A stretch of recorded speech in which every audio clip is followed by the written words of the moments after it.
sentarse adelante, a mí no mucho, así que nos saludamos. Pero bueno, vamos a continuar el estudio de las doctrinas esenciales del cristianismo y hoy nos toca abarcar, sí, esto está pensado para alguien un poco más de estatura normal, pero yo no soy de estatura normal, soy un extracto. Entonces, vamos a continuar con antropología. Lo primero que tenemos que establecer es que la antropología bíblica no se parece en nada a la ciencia social que se conoce como antropología, que tiene un carácter netamente humanista y se basa en ciertas estadísticas. La antropología bíblica habla de la naturaleza de la raza y de cómo Dios la ve y cómo ha concebido. Y entonces tendríamos que, porque no lo vamos a hacer eso, tendríamos que disertar sobre si el espíritu del hombre, la naturaleza del hombre es dicotómica, que está formada por dos partes, cuerpo y alma, o tricotómica, cuerpo, alma y espíritu, y andaríamos allí entretenidos en varias cosas. Pero a mí me ha parecido, seguramente guiado por el Señor sin duda alguna, que este no es el asunto a tratar hoy en la iglesia, sino que el asunto que tiene que ver con la antropología más importante y relevante de nuestros momentos es la imagen de Dios. La imagen de Dios en el hombre que alguna vez ya lo hemos visto y que lo vamos a volver a ver. Porque si el hombre ha de ser algo, ha de ser lo que Dios quiere que sea. Y visto que el hombre fue concebido de una manera particular y que tuvo determinadas responsabilidades en el pasado, luego de la caída, el hombre fue gravemente dañado por su decisión de tomar el fruto y tuvo que venir un nuevo hombre, que es el Señor Jesucristo, el segundo Adán. Hay una nueva cabeza federal. Y tomando el punto de vista de que todos los que estamos aquí somos cristianos, así lo quiere el Señor, entonces nosotros debemos que fijarnos no solo en el antiguo Adán, al que todavía estamos porque estamos en este cuerpo de carne, sino en el nuevo Adán, en el que estamos porque somos nueva criatura. Y creo que eso es más importante, o por lo menos más relevante para este momento. Puedo estar equivocado, pero no vamos a hacer exactamente antropología, sino que vamos a hacer algún aspecto de esta antropología bíblica. Y vamos a ver nuestras Biblias, obviamente, en el libro de Génesis, en el capítulo 1, versículo 11. Génesis 1:11. Y vamos a ver de qué se trata, si Dios lo quiere. 1:11 de Génesis dice: entonces dijo Dios, produzca la tierra vegetación, hierbas que den semilla y árboles frutales que den su fruto con su semilla sobre la tierra según su especie. 12. Y produjo la tierra vegetación, hierbas que dan semilla según su especie y árboles que dan fruto con semilla según su especie. Y vio Dios que era bueno. Faltamos en el capítulo 1 de Génesis al versículo 21, donde dice: y Dios creó los grandes monstruos marinos y todo ser viviente que se mueve, de los cuales según su especie están llenas las aguas, y toda ave según su especie, y vio Dios que era bueno. Saltamos al 25, dice: y Dios hizo las bestias de la tierra según su especie, y el ganado según su especie, y todo lo que se arrastra sobre la tierra según su especie. Y vio Dios que era bueno. Hay una creación que está pensada y diseñada según especies, categorías. No vamos a entrar ahora en zoología, pero hay categoría de animales, tipo de animales, hay tipos de vegetación. También, si fuéramos geología, hay tipos de rocas, hay tipos de suelo, hay todo tipo de cosas, pero hay algo que está fuera de tipo. Versículo 26. Y dijo Dios: hagamos al hombre a nuestra imagen, conforme a nuestra semejanza, y ejerza dominio sobre los peces del mar, sobre las aves del cielo, y sobre los ganados, y sobre toda la tierra, y sobre todo reptil que se arrastra sobre la tierra. Dios creó al hombre a su imagen, a imagen de Dios lo creó, varón y hembra los creó. Esta es una cláusula que en la gramática original está encadenada una al otro. Dios creó al hombre a su imagen y a su semejanza para que gobernara. Está propio, dicho de su manera, va de suyo. Dios lo creó con un fin determinado, con una especificidad, y no según la especie, sino una especie diferente. El hombre no es un animal desarrollado, declara la Biblia. El hombre no es un mamífero superior. El hombre es otra clase de ser, otra clase de vida. Las Escrituras son claras que nos dicen que después de haber creado todo, Él creó al hombre a su imagen. El verbo es selem en hebreo. Y tiene mucho, recuérdenlo porque tiene mucho que ver con la naturaleza del hombre en el nuevo Adán. Y dice que lo creó según su semejanza, que en hebreo es demut. Selem y demut, a imagen y semejanza. Por lo tanto, la humanidad es única en medio de la creación. Juancito me ahorró una cita, porque citó el Salmo 8, que es el hombre para que tenga de él memoria. Le has coronado, hecho un poco menor que los ángeles. El Señor le otorgó a la humanidad un lugar especial al momento de crearlo. Ser imagen de Dios lo coloca en una posición única. Por lo tanto, lo primero que descartamos es la concepción de que el hombre es parte de un ecosistema y que ese hermoso ecosistema en el que vivimos, si el hombre no interveniera con sus medios de producción, sería algo maravilloso, algo como que cuentan algunos que antes de que vinieran los españoles, los indios vivían una cosa maravillosa, y era una cosa idílica, claro, nadie cuenta que se arrancaban el corazón a otro, se lo comían, sacrificaban, todo eso, detalles menores. Pero digo, el asunto es que el hombre fue colocado por encima de una creación sí idílica, que sí se movía en armonía, pero el hombre no era parte de, sino por sobre de. Y eso cambia totalmente de pique, de movida, el concepto de hombre que vamos a tener. No es un hombre integrado a la naturaleza, es un hombre por encima de la naturaleza.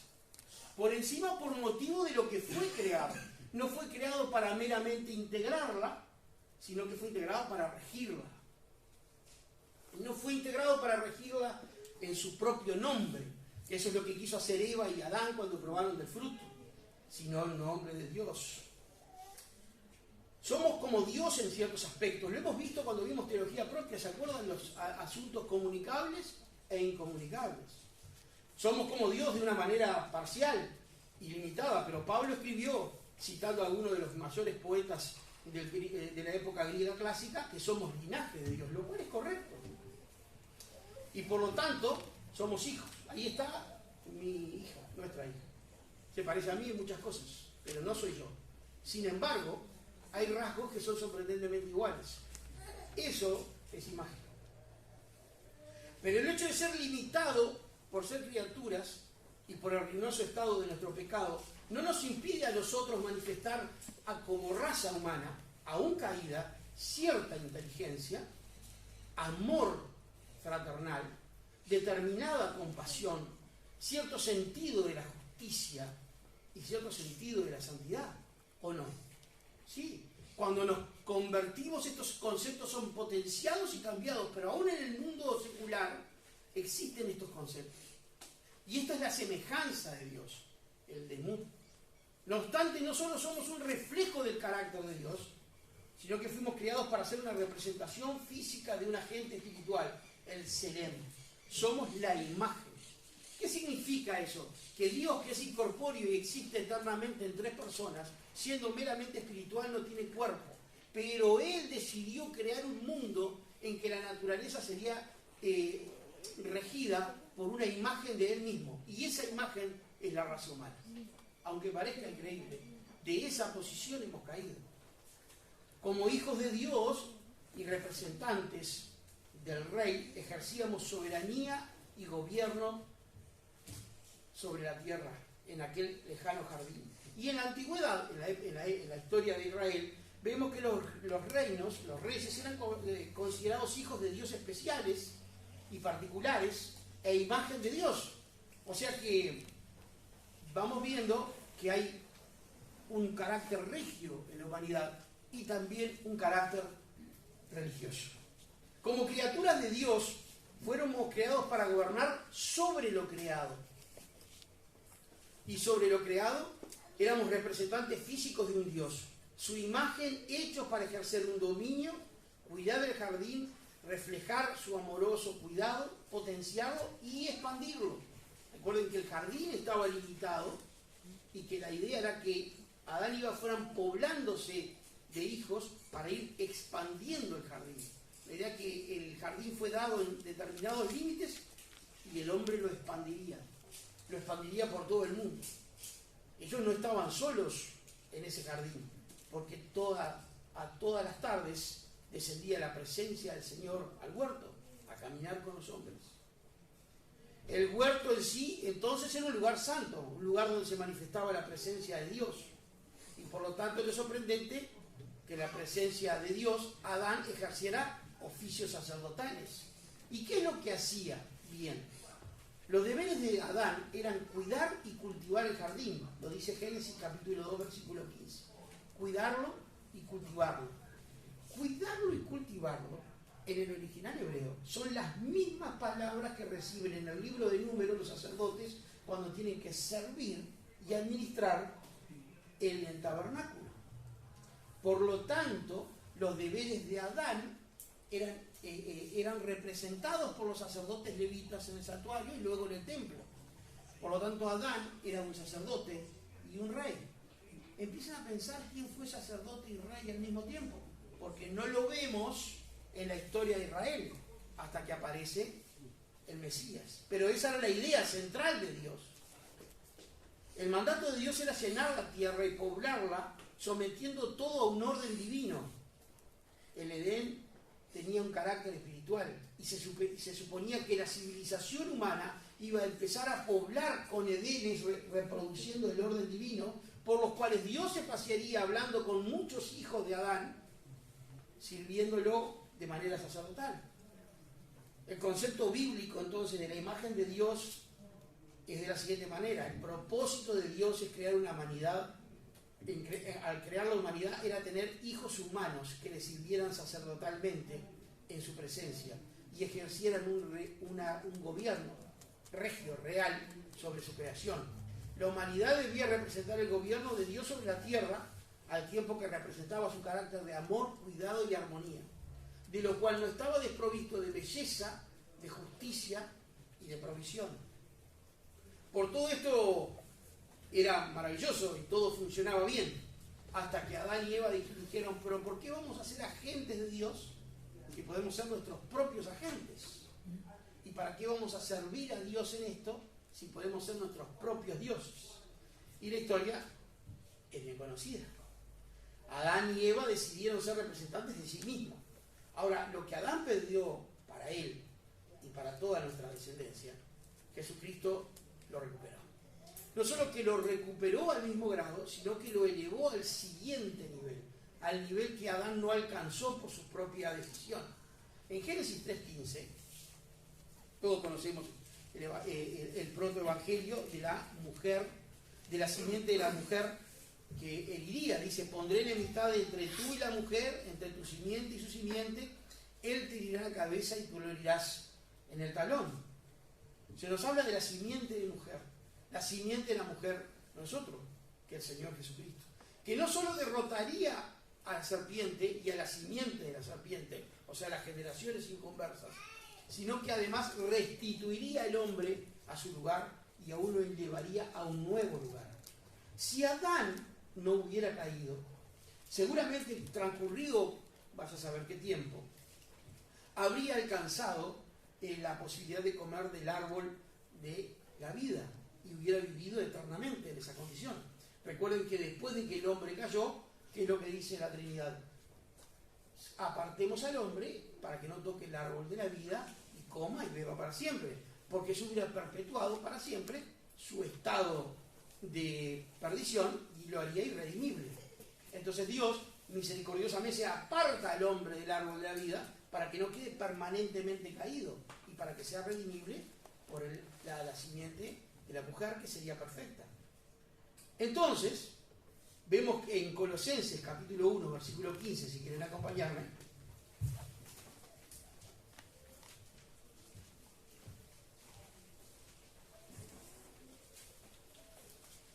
Colosenses 1:15,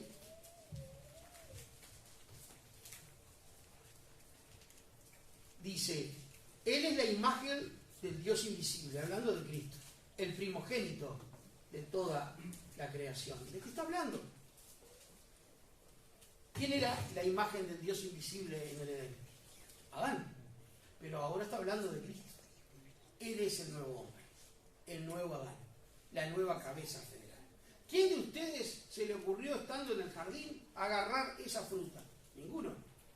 Pero estábamos en los lomos de Adán y Eva. Ellos eran lo que se llaman nuestros representantes federales. Ellos representaban a la raza, porque eran los padres de ellos. Cristo es el padre de la nueva raza. Es nuestro padre en el sentido de raza. Nosotros somos y tenemos en nosotros, como dice 2 Corintios 5:17, una nueva criatura. El que está en Cristo, nueva criatura es. Las cosas viejas pasaron. He aquí, todas son hechas nuevas. No está hablando de las circunstancias del converso, porque quien de ustedes se convirtió y radicalmente todo cambió en un instante. Lo que cambió es la posición y la orientación espiritual. Porque ahora, siendo nuevas criaturas y teniendo nosotros en nosotros mismos la primicia del Espíritu, estamos destinados a cumplir la meta que Dios tenía para nosotros en aquel lejano Edén. No solo la maldición no pudo detener la bendición de Dios sobre la raza humana, sino que vino el segundo Adán y la aseguró para nosotros. Él es el árbol de vida. Yo soy el camino, la resurrección y la vida. Nadie viene al Padre sino por mí. Ergo, todo el que va por él va al Padre definitivamente. Y cumple la meta para la que fue creado.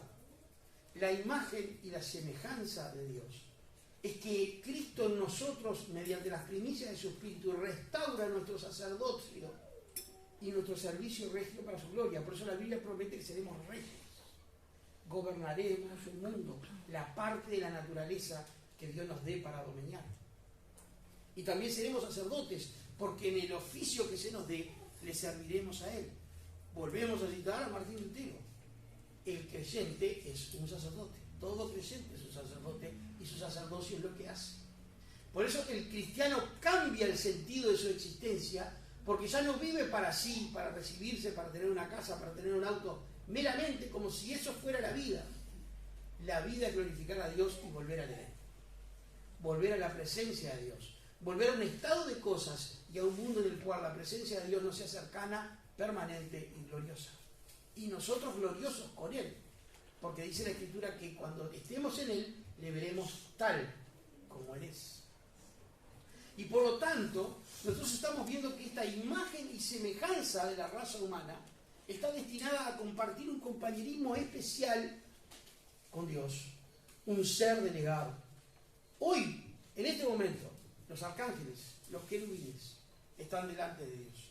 Están los querubines protectores que cantan delante de su gloria, como le escribe Ezequiel. Y están allí y dicen, santo, santo, santo, el Señor de los ejércitos. Toda la tierra está llena de su gloria. Lo están viendo, están disfrutando de él. Y nosotros estamos acá abajo, vestidos con estas ropas. Bien. En este mundo que está complicado, soportando la humedad, haciendo días unos calores horribles, llenos de bichos. Solo por un tiempo. Y además, lo elegimos nosotros. Solo por un momento. Llegará un momento en que estaremos en un mundo perfecto, donde hasta los mosquitos sean simpáticos, y si es que hay tal cosa, y Dios esté con nosotros cada tarde, cada mañana, cada día. Eso es la restauración de la imagen y la semejanza. Y ese es el aspecto de la humanidad que más nos debe importar a nosotros como creyentes. El contribuir voluntariamente a la restitución del Serén y el Demut. Decimos a tal hartazgo que el cristiano es la Biblia leída de los inconversos, porque los conversos no leen la Biblia. De eso se trata, de ser una representación, un embajador, un digno representante. Hebreos 1:3 dice que Él es la imagen misma de su sustancia. La imagen misma de su sustancia. Como hombre, no como Dios. Porque Dios el Hijo es igual que Dios el Padre y que Dios el Espíritu Santo. Es invisible. Pero Dios el Hijo, con su naturaleza humana, ya dieron cristología, ¿no? Con su naturaleza humana, es visible para todos nosotros. No solo es visible, sino que es comunicable. Podemos entenderle porque habla nuestro lenguaje. Y es uno de nosotros. es un pariente cercano. Por eso puede comprarnos poniéndose en nuestro lugar, porque también es un hombre. Con todo lo difícil que pueda hacer eso para pensar. Siendo plenamente Dios, asumió Cristo una humanidad redentora para que nosotros seamos una humanidad redimida. Él es el nuevo hombre para que nosotros le imitemos. Y así como el antiguo Adán tenía la comisión de, junto con su mujer Eva, poblar toda la tierra de hombres que disfrutaran de la presencia de Dios, Jesucristo, el nuevo Adán, junto con su esposa, la iglesia, tiene la misión de reproducir a los salvos en todo el mundo hasta poblar la tierra. El que está en Cristo, nueva criatura es. Cuando estoy en la vida cotidiana y cuando estamos luchando contra nuestra carne, es bueno recordar cuál es la naturaleza de nuestra vocación. Representantes de Dios y manifestaciones de la nueva humanidad. No somos otra cosa que la nueva raza. Y en términos nacionales no somos otra cosa que el Uruguay perdurable, el que va a vivir para siempre. El que vale la pena, el que no se va a perder. El que siempre estará. El que dice y el que cumplirá lo que dice en Apocalipsis, que de toda lengua, tribu y nación le adorarán. Nosotros somos el nuevo Adán, tenemos esa nueva criatura en nosotros. Jesús, que es nuestro rey, es el nuevo hombre. Ahora, Él está reuniendo un pueblo que es multiétnico para henchir la tierra, para sojuzgarla, a la manera de lo que fue mandado a Adán. El primer Adán con Eva debía ser fructífero. La iglesia debe ser fructífera. La misión de la iglesia de alcanzar a los inconversos es irrenunciable. Si tiene un sentido el Evangelio es para comunicarlo, para que Dios salve a todos los suyos y para que toda la tierra sea llena de su gloria. Nosotros podemos elegir tener un punto de vista negativo sobre la realidad. Mucho abunda en la iglesia de Cristo de estas cosas. Vamos de mal en peor. ¿En qué vamos a acabar? ¡Qué tremendo! Cada día más espantoso. Eso es en términos relativos, cierto. En términos relativos. Hace 300 años, el 97% del mundo no tenía qué comer. Y la riqueza se concentraba en un 3%. Hoy el mundo es significativamente más rico. Hace 300 años la gente no conocía las Escrituras en la mayor parte del mundo. Hoy conocemos la mayor difusión del Evangelio que se haya conocido. Hoy el mundo musulmán está desesperado, sus autoridades, para parar las transmisiones radiales, las transmisiones de internet y todos los audios que van por las redes sociales comunicando el Evangelio de la salvación del mundo. ¿Estamos peor? No, estamos mejor. Solamente hay que verlo. Hace 300 años, ¿cuántos salvos había? ¿Cuántas iglesias locales? ¿Y ahora? Piensen en Uruguay. ¿Cuántas iglesias había hace 300 años evangélicas? Ninguna. No había ninguna. ¿Y ahora? ¿Estamos peor? No. Estamos mejor. ¿Puede Satanás, la cultura humana y el enemigo derrotar el Evangelio? No, no puede. Porque la luz en las tinieblas resplandece. Y no puede ser detenida por la oscuridad. ¿Que hay oscuridad? Sí. ¿Que el desorden es bravo? Sí. ¿Que la cosa a veces se pone fulera? Sí. Pero también está la iglesia, que es regia en el sentido de mandato y que es sacerdotal, en el sentido de que ofrece sacrificios. ¿Qué dice Romanos? Sacrificios de labios que confiesan tu nombre, que confiesan el orden y la esperanza para este mundo. ¿Puede derrotarnos el enemigo? ¿En nuestras fuerzas? No es mi carrera. En las fuerzas del Señor es inderrotable. El Señor ha enviado un mensaje para salvar las almas. Y va a salvarlas. Y las está salvando. Y las va a seguir salvando. El segundo Adán, junto con su iglesia, es invulnerable. Solo también, pero Él quiere que nosotros participemos.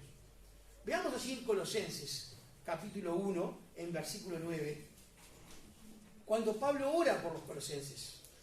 Y dice, por esta razón, también nosotros, desde el día que lo supimos, no hemos cesado de orar por ustedes, pidiendo que sean llenos del conocimiento de su voluntad, en toda sabiduría y comprensión espiritual, para que anden como es digno del Señor, haciendo en todo lo que le agrada, dando fruto en toda buena obra y creciendo en el conocimiento de Dios.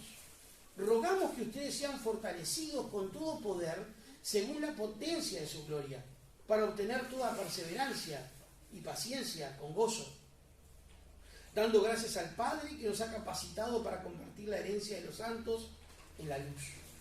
Porque Él nos libró del dominio de las tinieblas y nos trasladó al reino de su Hijo amado, en quien tenemos redención, el perdón de los pecados.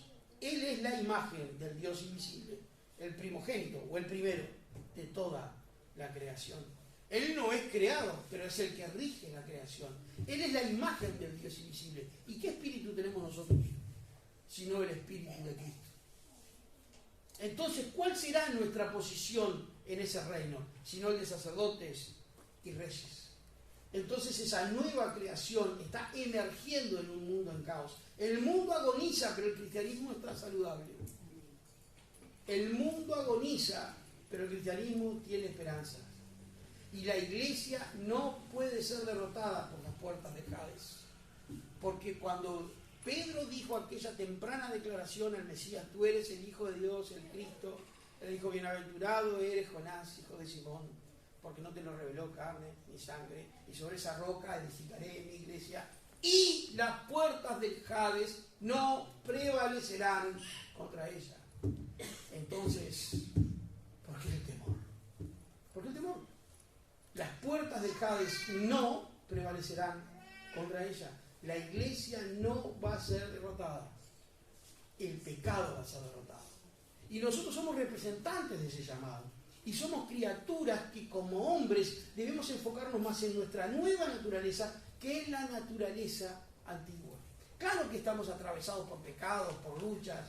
A veces tenemos cosas que son incómodas entre nosotros, pero hay algo que definitivamente es superior incluso a nosotros mismos, que es nuestro llamado, nuestra vocación, la vocación que el Señor nos dio.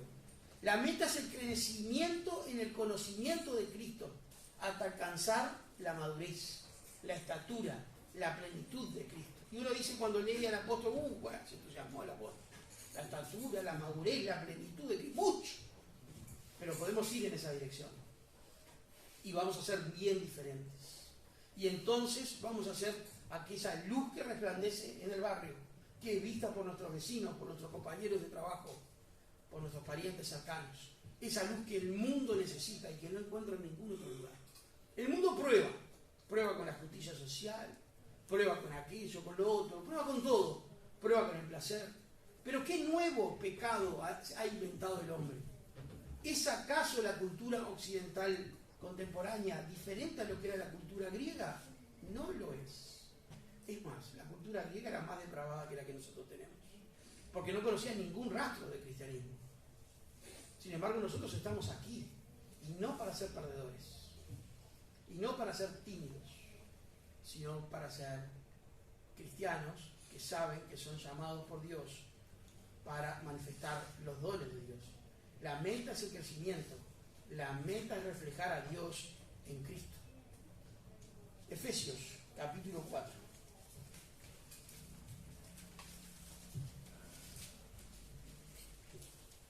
Versículo 21.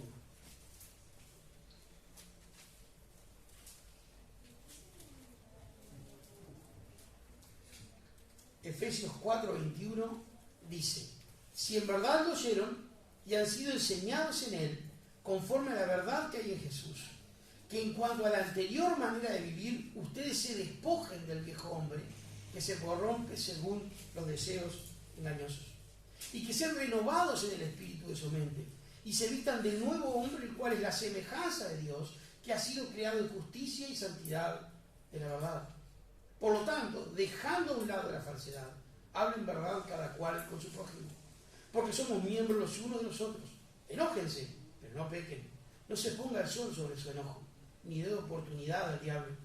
El que roba, no robe más, sino más bien trabaje haciendo con sus manos lo que es bueno, a fin de que tenga que compartir con los que tienen necesidad. No salga de la boca de ustedes ninguna palabra mala, sino la que sea buena para edificación, según la necesidad del momento, para que imparta gracia a los que escuchan. No entristezcan al Espíritu Santo de Dios, por el cual fueron sellados para el día de la redención. Sea quitada de ustedes toda amargura, enojo, ira, gritos, insultos, así como toda malicia. Sean más bien amables unos con otros, misericordiosos, perdonándose unos a otros, así como también Dios los perdonó en Cristo. Este es el propósito de la raza. Esta es la antropología que nos interesa. Este es el ser, el destino, el centro de la naturaleza humana. Dios quiere que seamos sus embajadores, su imagen y semejanza, su selem y su debut, mostrando a otros que Dios vive, no solo en los corazones, sino que reina en el universo entero, que vale la pena conocerle, que vale la pena vivir por él, que vale la pena escapar de la ira venidera. Porque Cristo vuelve. No sabemos si hoy, mañana, el año que viene o en 1000 años. Eso no lo sabemos. No es nuestro asunto. El asunto nuestro es hacer nuestro trabajo. Ahora, acá, con quienes tenemos al lado. No todos seremos grandes misioneros, no todos seremos grandes predicadores, pero todos somos sacerdotes y todos somos representantes de Dios en donde estamos. Las almas de los que nos rodean son tan valiosas como aquellos perdidos inalcanzados en algún rincón del mundo. No hay alma más valiosa que otra. Y cada alma que cae en el infierno eterno para no volver a salir de ahí es horrible, tremenda tragedia que nunca conocerá solución. Es nuestro trabajo, es nuestro llamado, es nuestra alta posición. Así que esa es la antropología que quería compartir con ustedes. Ese es el sentido del hombre, lo que hace que tenga sentido vivir. Oremos. Nuestro Padre Celestial, te damos gracias, ciertamente esta mañana, de dirigir nuestros pensamientos a estas altas ideas tuyas, a los altos propósitos que has dado a la Iglesia en el Señor Jesucristo, al alto cometido que tenemos de mostrar nuestra imagen y semejanza, restituida a pleno por Cristo, elevada a un grado superior. Nosotros que hemos recibido tu perdón y tu gracia, Señor, que no hemos hecho nada para merecerlo, estamos aquí salvados. Pero nosotros, estando seguros, mientras tanto hay muchas almas en el mar, hundiéndose, ahogándose, siendo devorados por las bestias, mientras levantan su mano, Señor, y sostienen baratijas, en creencias falsas, en religiones, cuando sostienen envidias, odios, ideologías vanas, banales, que solo hacen división entre hombre y mujer, división entre hombre y hombre, entre blanco y negro, entre rico y pobre, y todo tipo de división, sabiendo que todos en cualquier condición sin Cristo se pierden. Ayuda a la Iglesia a extender la mano de salvación, a extender la mano de misericordia, a extender la mano de la verdad, mientras tú vienes. En el nombre de Jesús. Amén. Gracias, querido.